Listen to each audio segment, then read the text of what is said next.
Karibu. Bienvenidos. Bienvenue. Bem-vindos. Welcome to Speaking Our Minds, a podcast where we take mental health back to basics, simplifying the conversation for all walks of life.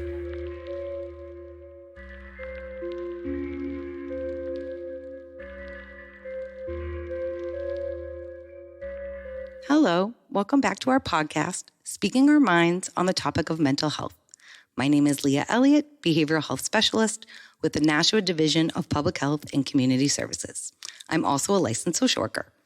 Today is our fifth and final episode, and we will focus on autism spectrum disorder, otherwise known as ASD.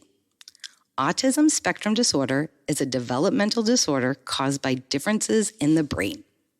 These differences impact how a person perceives and socializes with others, which can cause problems in social interactions and communication.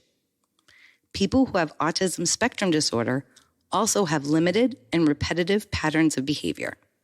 Often, children show symptoms of autism within the first year of life.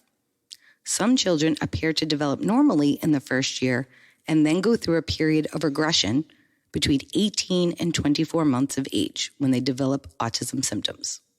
There is no way to prevent autism spectrum disorder, but there are treatment options. Early diagnosis and intervention is most helpful and can improve behavior, skills, and language development. However, intervention is helpful at any age. Though children usually don't outgrow autism spectrum disorder symptoms and there is no cure, they may learn to be able to function well. One of the most important things to know about autism spectrum disorder is that ASD is not an intellectual disorder. Intelligence fluctuates throughout people with ASD just as it does throughout the rest of the population. The word spectrum refers to the wide range of symptoms and severity. Some children with autism spectrum disorder have difficulty learning, and some have signs of lower than normal intelligence. Other children with the disorder have normal to high intelligence. They learn quickly, yet have trouble communicating and applying what they know in everyday life and adjusting to social situations. Diagnosing autism spectrum disorder can be difficult because there is no medical test such as a blood test to determine the disorder. Doctors look at a child's behavior and development to make a diagnosis. Each child with autism spectrum disorder is likely to have a unique pattern of behavior and level of severity, from low functioning to high functioning. Because of the unique mixture of symptoms in each child, severity can sometimes be difficult to determine. It's generally based on the level of impairments and how they impact the ability to function. Some children show signs of autism spectrum disorder in early infancy, such as reduced eye contact, lack of response to their name, or indifference to caregivers. Other children may develop normally for the first few months or years of life, but then suddenly become withdrawn or aggressive or lose language skills they've already acquired. Signs usually are seen by age 2 years old. So below are some common signs shown by people who have autism spectrum disorder. The first are difficulties with social communication and interaction. A child or adult with autism spectrum disorder may have problems with social interaction and communication skills, including any of these signs. They may fail to respond to his or her name or appear not to hear you when you say their name. They resist cuddling and holding and seem to prefer playing alone, retreating into his or her own world. They may have poor eye contact and lack facial expression. They don't speak or may have delayed speech, or they may lose previous ability to say words or sentences. They cannot start a conversation or keep one going. They only start with one request or to label items. They may speak with an abnormal tone or rhythm and may use a sing-song voice or a robotic-like speech. They may repeat words or phrases verbatim, but they don't necessarily understand what those words mean. They may not appear to understand simple questions or directions. They may not express emotions or feelings and may appear unaware of other people's feelings or emotions. They do not point at or bring objects to share interest with you.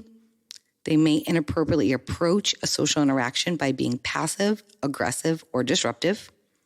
They may have difficulty recognizing nonverbal cues such as interpreting other people's facial expressions, body postures, or tone of voice. And there are some patterns of behavior that you can look at with a person who has autism spectrum disorder. They may have limited, repetitive patterns of behavior, interests or activities, including performing repetitive movements such as rocking, spinning, or hand flapping.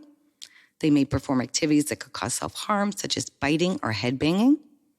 They may develop specific routines or rituals and become disturbed at the slightest change, have problems with coordination or odd movement patterns, such as clumsiness or walking on toes, and has odd, stiff, or exaggerated body language. People who have autism spectrum disorder might be fascinated by details of an object, such as the spinning wheels of a toy car, but doesn't understand the overall purpose or function of the object. People with autism spectrum disorder may be unusually sensitive to light, sound, or touch, yet may be indifferent to pain or temperature.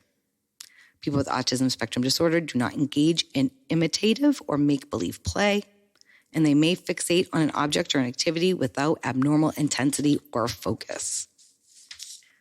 And they finally may have specific food preferences, such as eating only a few foods or refusing foods with a certain texture. As they mature, some children with autism spectrum disorder become more engaged with others and show fewer disturbances in behavior. Some, usually those with the least severe problems, eventually may lead normal or near normal productive lives. Others, however, continue to have difficulty with language or social skills, and the teen years can bring worse behavioral and emotional problems. Signs of autism spectrum disorder often appear in development when there are obvious delays in language skills and social interactions. Your doctor may recommend developmental tests to identify if your child has delays in cognitive, language, and social skills.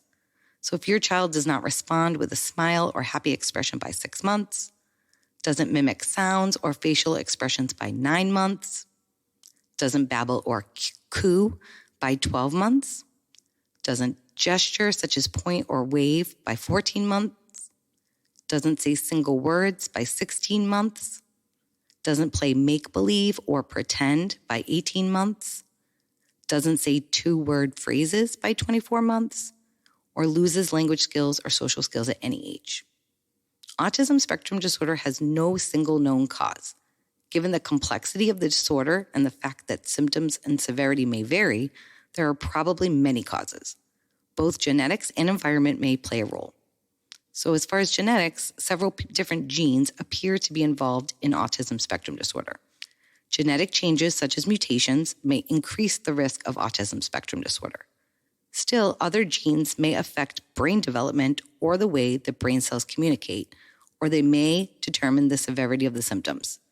Some genetic mutations seem to be inherited while others occur spontaneously. There are also environmental factors. Researchers are currently exploring whether factors such as viral infections, medications or complications during pregnancy, or air pollutants play a role in triggering autism spectrum disorder. Autism spectrum disorder affects children of all races and nationalities, but certain factors increase a child's risk. These may include your child's sex. Boys are about 4 times more likely to develop autism spectrum disorder than girls are. Family history. Families who have one child with autism spectrum disorder have an increased risk of having another child with the disorder. It is also not uncommon for parents or relatives of a child with autism spectrum disorder to have minor problems with social or communication skills themselves, or to engage in certain behaviors typical of the disorder. Children with certain medical conditions have a higher than normal risk of autism spectrum disorder or autism-like symptoms. Examples include Fragile X syndrome, which is an inherited disorder that causes intellectual problems. Tuberous sclerosis is a condition in which benign tumors develop in the brain. And Rett syndrome is a genetic condition occurring almost exclusively in girls, which causes slowing of the head growth, intellectual disability, and loss of purposeful hand use. Extremely preterm babies that are born before 26 weeks of gestation may have a greater risk of developing autism spectrum disorder, and parents' ages can be a factor. There may be a connection between children born to older parents and autism spectrum disorder, but more research is necessary to establish that link at this time. There are complications for a person who has autism spectrum disorder. Problems with social interactions, communications, and behavior can lead to problems in school and with successful learning, employment problems, the inability to live independently, social isolation, stress within the family, and victimization and being bullied. Here in Nashua, we are very lucky to have the Gateways Autism Center, and it is a program based on the principles of applied behavior analysis that provides a combination of center and home-based programming as well as social skills for individuals with autism. The earlier an individual is diagnosed with autism and receives applied behavior analysis services, the less likely they are to need those services for the rest of their lives. So thank you very much for listening to our podcast. The Nashua Division of Public Health and Community Services is available to provide trainings to your agency on how to distribute Narcan, as well as the importance of using first-person language. The Nashua Division of Public Health and Community Services is also able to provide mental health first aid trainings to community partners. Please call 603-589-4536 if you are interested in scheduling a training.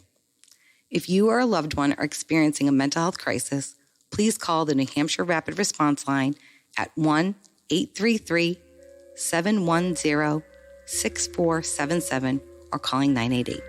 Thank you and have a great day.